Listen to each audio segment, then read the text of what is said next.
Today we're talking about Kings of Isreal, which is a game I hadn't even heard of. A buddy of mine let me borrow this. So this isn't my copy. And he brought it over to my house to play. And he said, hey, this is kind of a pandemic game based on Christianity. And I was like, cool, let me try it. And he offered to let me borrow it, and here we are. So I played it a few times. It's different enough from Pandemic that you don't have to worry about this is just Pandemic. If you can appreciate Defenders of the Realm and Fire Rescue and Dead Men Tell No Tales, and you're like, whoa, those aren't exactly Pandemic, those are different, here's what makes it different, then you can like this game. It's less of a puzzle. This is going to be a little bit easier, and it kind of has a theme that's going to attract some people, and the Christianity theme of Israel, and it goes through all the kings and some of the things that happen, and it teaches a good moral lesson in Christianity about follow the prophet and you'll be on the right path. As a Christian myself, this is kind of a neat game. I wouldn't mind having this to play with my children, reinforcing some of those things, maybe starting a conversation about some of these things. That's very cool. The components are really neat. This is not, let me repeat, this is not a cheap knockoff trying to make money off a more popular game. You got golden calf meeples, you have a little crown, you got really nice cards, real good. This is a professional game. This is a good game regardless of the theme, and this is a good game component-wise. This is not a cheap cash-in. This is not Redneck-opoly. This is not Trailer Park-opoly. This is a neat game, and it works. And if this had a different theme, while I don't think it would set the world on fire, it's not going to be a top 10 BGG game, I think it's good, and I think I think this game will get picked on because of its theme, rather than the theme pulling it up, if that makes any sense. So the people, non-Christians, will be like, well, I don't want to play a game about that. I mean, I'll play a game about a lot of things. I don't care if the main character is Jewish or Muslim or what race they are or what country they're from. If it's a good game, I like to play it. This is a good game. You don't have to be a Christian to enjoy this game. Although I think Christians will finally appreciate, perhaps, that this is the best Christian-based game, or at least the best one I played. I really like 30 AD, so between Kings of Israel and 30 AD. But 30 AD is only a solo game. This can be played solo or with more players. So those two games are the best for me. But both of those games are good games regardless of the theme. So I don't mind playing them. I'm not going to play a game just because it's Christian and it's trivia or the, what was it, Jerusalem game I played. It was just garbage, not very good, cheap cash in. This is good. The components are good. The rules are very clear. When you're playing the game, you're making interesting decisions. And I think it's easy enough for children to play with the adults.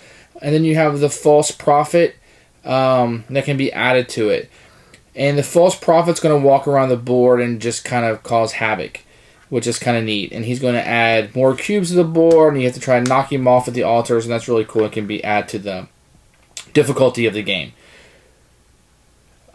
This game is a keeper for a couple reasons. One, it's a good light game. If I wanted to get somebody into Pandemic, and that might be a little too much for them, this is a good entry level. I think this is a good Christian game. I think it's a good game based on the theme, and I haven't seen a lot of that, so that's very nice to finally have. And I'm going to seek this game out to purchase it. I think this game is going to get an unfair rub of being too close to Pandemic, but you don't hear that about other games, so it is what it is. This is a keeper. If you're a Christian, you want to buy this game. If not, and you're a fan of these kind of cooperative games, I would highly recommend you at least seek this game out and try it at minimum. If you have kids and you want to get them into gaming, and I think they're probably in the 8 to 12 range, I think it's a really neat cooperative game to get them in on. If they're not quite ready for Pandemic, but this could be the game. That could be that bridge from little kiddie games to a more professional designer game. So keeper for me. I like Kings of Israel, and I highly recommend you try it, and if you're a Christian, to buy it. Here are the components for Kings of Israel, and I wasn't able to tell. I believe this was a Kickstarter game, and I'm not able to necessarily tell because the book isn't fantastic about having components, so I wasn't 100% sure about every single component, what it did, but I think I made head or tail of it. These are the generic pawns that are used to represent the prophets that you are. This one has these upgraded, which I think these are the prophets upgraded. So I think this might be it. Kind of look.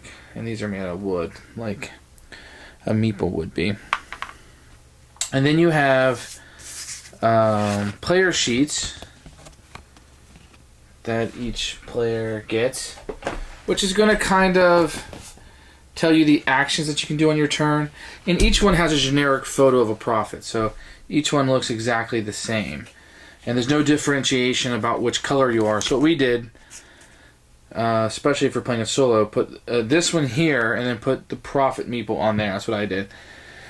We have some extra little black prophets. I think the brown one is supposed to be for the variant. The 3 black ones, I'm not really sure what those are for. Perhaps they're for the desolation cubes. Let me show you those. So you're going to get red cubes when the city's desolated. But you also got these, which I thought maybe were the upgraded ones. So I'm not really sure what these black prophet ones are for. I couldn't figure it out. You get some golden calves, which if you're familiar with Christianity, this will make sense, and it's kind of a cool little piece. You're going to get a lot of black cubes that represent sin. And here's the normal false prophet pawn, just like the other ones, but black. And then you're going to get any number of cards. You're going to have, and I'll show you the backs of them and everything, but they're all the same quality. Not the thickest, but okay. And this is a Sin and Punishment deck. It's the kind of artwork that you're going to be in for. And this is usually going to be bad things that happen to you when people sin. Brimstone and fire. You can kind of see this like almost comic book-esque. It almost reminds me of The Walking Dead a little bit, comics. Place decay. These are all bad things that people did. Mount idols. Philistine victory.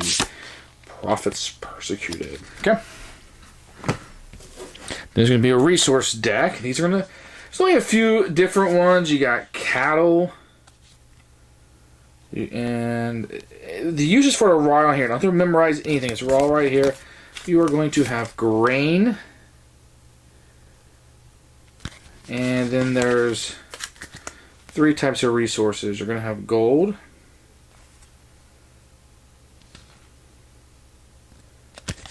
You're going to have stone and wood.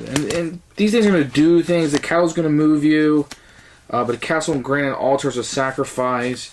The wood, the gold, and the stone will make you build the altars. So you'll be drawing these a lot. These are the locations. Now these are all going to be on the board. Locations on the board. And except for this one, the shall be again, which basically is the pandemic. This is the card that makes you like an epidemic card almost, where it makes you redraw the cards you have drawn and put sin cards on. Makes you shuffle those and put them back on top. So that's going to be a nasty card. And I believe there's only 1 in the deck. Yeah, or 2 in the deck. So you won't be doing that a whole lot in this. And then you're going to have the blessings. These are good things. So this is going to be the yin and yang with the sin and punishments. And some of these will be powers. They'll be ongoing. Some of them will use once. Gather the flock. Whenever that player ends a move action, a new location, they may remove a sin cube from that location for free. So it can be an ongoing power. And you can have more than one of these. Humility. Request for forgiveness. After drawing a sin and punishment card, you may discard this blessing card to discard that sin and punishment and draw a new one. So something really particularly nasty comes up. You can do that. Wisdom given. All players may look at the top 5 cards of the location deck and put them back in any order. So these are things that will help you. Gifts from the sea. Place 1 resource card face up at each of the seaports. Anyone who starts in or enters one of these ports may take that location card. So these are things that are going to be able to help you. And then you're going to have ability cards. And everybody's going to start with one of these abilities. Think of these as individual asymmetrical powers that you will start the game out with. After a location or sin and punishment card is drawn, you may prevent that card from occurring by discarding your hand and placing your prophet token back in door. You may only do this once per game. Terrifying. You may move sin cubes from your location to an adjacent for free. Determined. After building an altar, Remove any sin cubes or idols at the location.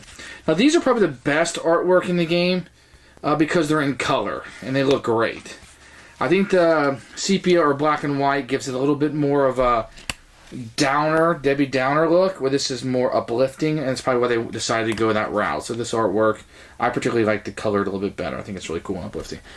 And then you're going to have the board, which is going to be a layout. You're going to have some countries here, which will never receive cubes.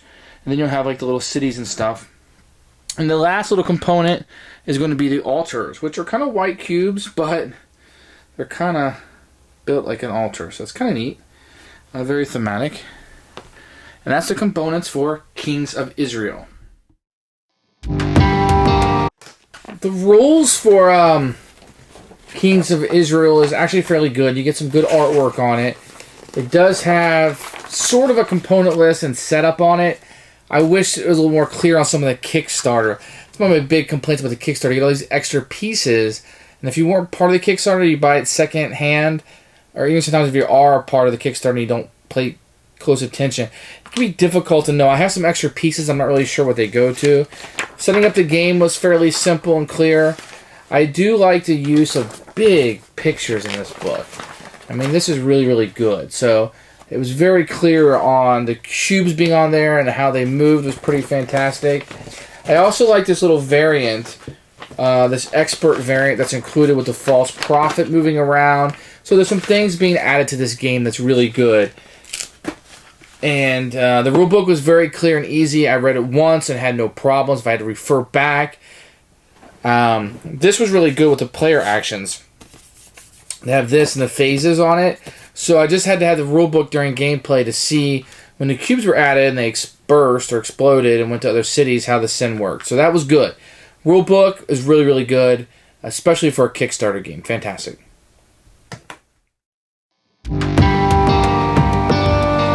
Okay, how to play Kings of Isreal. This is a fairly simple game to play, especially if you ever played Pandemic or Fire Rescue or any of those games. It's going to be different enough. Let me talk about the setup.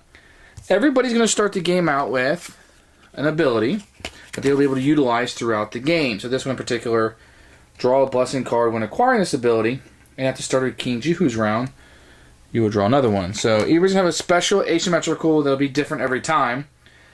You're going to put one cube on, you're going to draw location cards, number of players plus 2, we'll get 1 cube. Then you'll draw location cards, number of players plus 1, which will get 2 cubes. And then the location cards, numbering the number of players, will get a golden calf. And these are particularly nasty. So the way the game will go, you'll be moving up and down this track. So when the game starts on the gold, anything that's gold, you will draw from the blessing deck, and then something good will happen. The starting player will get that blessing deck. If you're on one of these red ones, you will draw from the sin and punishment deck. So as you can tell from looking at this, it's a lot more drawn from the sin and punishment deck than there is the blessing deck. If by any chance this crown gets all the way down here, Israel's destroyed, and you lose the game.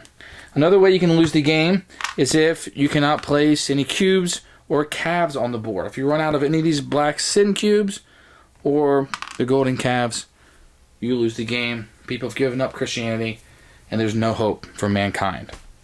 So you want to monitor that with what you're trying to do. Now, what you're trying to do, based on the number of players, I have it set up for 4. In a 4-player game, you're trying to build 9 of these. And you'll do this by being in a city and giving up a stone, a wood, and a gold card. So those 3 cards at the same time. So the way a turn will go, you will draw based on whether you're here or on the red, either a blessing card or a sin and punishment card. So I'll just give you an example of each. Here's a blessing card. Wisdom given. All players may look at the top 5 cards of the location deck and put them back in any order. That's if you had been in a gold spot. If you had been in a red spot, you would have drew this sin and punishment card. Philistine victory. Add 2 sin cubes to Mount Gilboa and sin spreads from Philistia. So what that means is you would add 2 black cubes to Mount Gilboa on the board, which is a city right here, right there. Or Philistia, if you can see, there's a little arrow coming out of these. So you're never going to add to these red spots. There are other countries or nations, but there'll be an arrow. Some of these will add to 2, and some will add to 1. So depending on where you're at, you would have added that. Then you would draw a number of location cards equal to the number of players plus 1. So in this case, 4, 1, 2, 3, 4, 5. And then, just like Pandemic, you would add 1 cube to each of these. Now, the shall be again is the one that takes all the discard cards, shuffles them back up, and puts them on top. So you would add a cube. So for this Akko card, you would simply just add 1 cube to the city. And that's kind of how things start progressing in the game. Now, the first step of the game, you will skip this step. But every other round, you will do that until the game ends. Then the third thing you will do, which is the majority of the game, you will then perform actions with the prophets. Each prophet, we will do 4 of these actions. And quickly going through them. You can move from one location on a road, or if you're here, you can go through the sea and go on this boat up through there. So moving 1 space. If you happen to have a cattle or a grain card, they will allow you to move 3 spaces instead of 1. And you'll get these. These are fairly common cards. Discard a cattle and use 1 action move up to 3 spaces via road. The grain works the same way. You can actually move up 3 spaces via road. Does not include the ships, of course. So if you had one of those cards, you can discard move up to 3, and that's how you do that. You can preach the Israelites. So if you're in a city with a sin cube, it just takes 1 action to get rid of a sin cube. Think Pandemic. If you're one with 2 of them, it would take you 1 action to get rid of 1, and a second action to get rid of a second one. Fairly easy. If you're in an area with an idol, and you want to get rid of this idol, you can spend 2 actions and get rid of one of these golden calves. Okay? You can also acquire a resource. So for an action, you just draw one of these resource cards, and now it's in your hand. If you want to spend a second action, do another one. And you can have a maximum of 6 of these. If you have 6 in your hand and you want to draw another one, you have to discard 1 first down to 5. Doesn't require an action. Then draw another one, which does require an action. Okay, so you can draw one of these cards, and you'll be doing a lot of that. You can build an altar. So you can build one of these altars in a city that already doesn't have one. Okay, so let's say I'm here in Shiloh. I have a gold card, a wood card, and a stone card. I discard those cards, and I build an altar. And this is how it's going to progress the game to win. Now, I'm going to set up a little scenario here to show you in just a second, because there's another thing you can do at the altar. But you need a number of those altars to win. That's how you're going to win. So you're going to be searching a lot for those stone, wood, and gold. And the one you want, you never draw. That's just how it works. Okay, so you can also, if you're in the same area with somebody, you can give them resources. So if you have a wood card, and they really, really need this wood card, you can give this to them if you're sharing the same space. And that's an action. Lastly, if you're here at an altar, it only requires 1 person, and you have a grain card and a cattle. If you look here at the bottom, while at an altar, discard a cattle and a grain to make your sacrifice. So you'd have to have both of these cards. You discard them, and you get rid of all the cubes in the area you're at, and 1 cube from each area connected by a road. So I was able, with 1 action and those 2 cards, I was able to get rid of 4. If there had been 3 here, and a calf, and 2 here, and let's say 3 here, I could have got rid with a sacrifice, giving up, once again, these 2 cards. I could take these 3, take 1 from here, and 1 from here. Notice the calf stays. That requires 2 actions. So there'd be 1 action to do a sacrifice. With my second and third action, I could have got rid of that. And that's how sacrifice works. Then, after all prophets do that, 4 actions, then you move down the track and you do the round again. If it's on red, you draw sin and punishment, and on the yellow, you're going to draw a blessing card. Draw more location cards, do your actions, and then move down the track again. Now, there is one last thing to kind of go over here, and it's what happens with these cubes. So I'm going to kind of spread everything out right here and kind of show you what happens here. So when you draw one of these location cards, and it says, I'm going to play with Shiloh right here, and it says Shiloh, you're going to put a cube there. 1 cube. If it was down here in Judea, then I would put a cube in Bethel and 1 in Jericho, because these can do more than 1. Otherwise, normally it's just going to be 1. If you get to the point where you're going to have 3 here, then you will also play an idol there. So 3 sin cubes, you automatically put an idol. Not the 4th sin cube, but if adding a sin cube to a location gives it 3 or more sin cubes, then so say it had 2 here, I drew the location card Shiloh, I would add both a cube and a golden calf. If a sin cube is placed in a location with an idol, okay, so let's say I had an idol here, I would additionally place a sin cube here, and then each neighboring location. So I put 1 in Bethel and 1 in Mount Ebal. Now, you could have a situation where Shiloh had only a calf, and I pulled Shiloh's location. I'd put 1 cube there, 1 in each neighboring location. Okay? So it has a calf there. You're going to add 1 to the location and each adjacent location. And then you might have a situation where things just kind of spread. So let's say I had a calf like this, and I added 1 to Shiloh, I had 1 to Mount Ebal, and then I added 1 because it went down here. Now Bethel also would trigger, so I'd put 1 over here in Joppa and 1 in Jericho.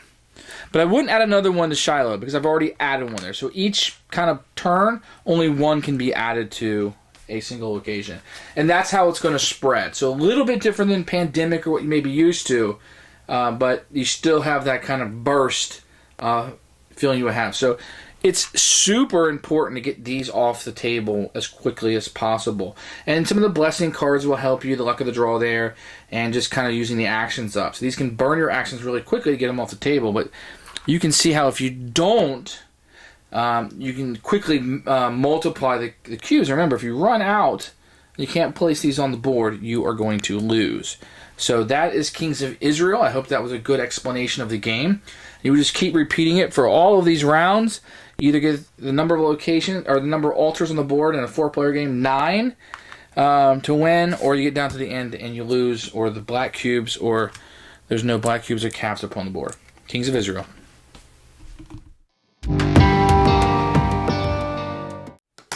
Who should buy this game? Very clearly, Christian gamers are going to like this game. This is a good enough game for Christian people to buy this game and have it in their collection. Even if this wasn't a Christian game, this would be a really good, light, little cooperative game.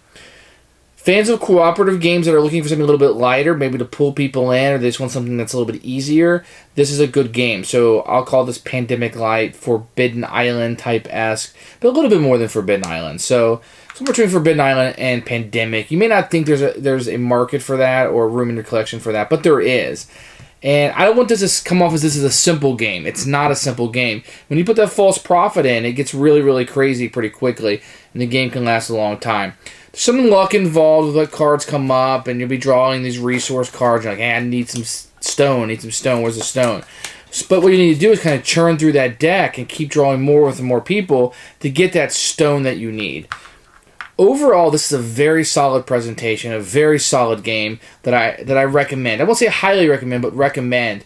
Fans of Christianity, no-brainer. If you're not going to be offended by Christianity, if you're not going to be offended that a religion exists, and this game will be on that religion, it doesn't really bring in that religion as much as you think. And there's use of prophets and the golden calves and stuff like that. But I don't think most people are offended. You know, if you're a part of a religion, I'm going to say, "Ooh, that religion doesn't exist," or I'm offended by it. You don't have to convert to Christianity to play the game, I guess is what I'm getting at. Otherwise, it's a solid game, and I think this is a really neat game to bring your children into to get them up to Pandemic. If you're not a Christian, don't worry. This game isn't going to convert your children to Christianity. There isn't a card that says you must be baptized on the 7th in order to win. So don't worry about that. You can be Jewish, Muslim, you could be Hindu, and still enjoy this game. I don't think that it's going to hurt your family dynamic. And I point that out because sometimes there's this whole thing about religion stuff. I'll play a game based on any religion, time period. I'm not easily offended by slaves in games and things like that. So, albeit I am a Christian, if this had a Muslim theme, I'd still think this would be a good game. If this had a Hindu theme, I think this would still be a good game. So, recommend it. If you're not going to buy it because you're not sure what to fit in your collection or the theme may turn you off, try this game. Seek it out and try. Find a buddy or see if you can find this game somewhere cheap online and try this game out. It is worth tracking down. This is Kings of Israel.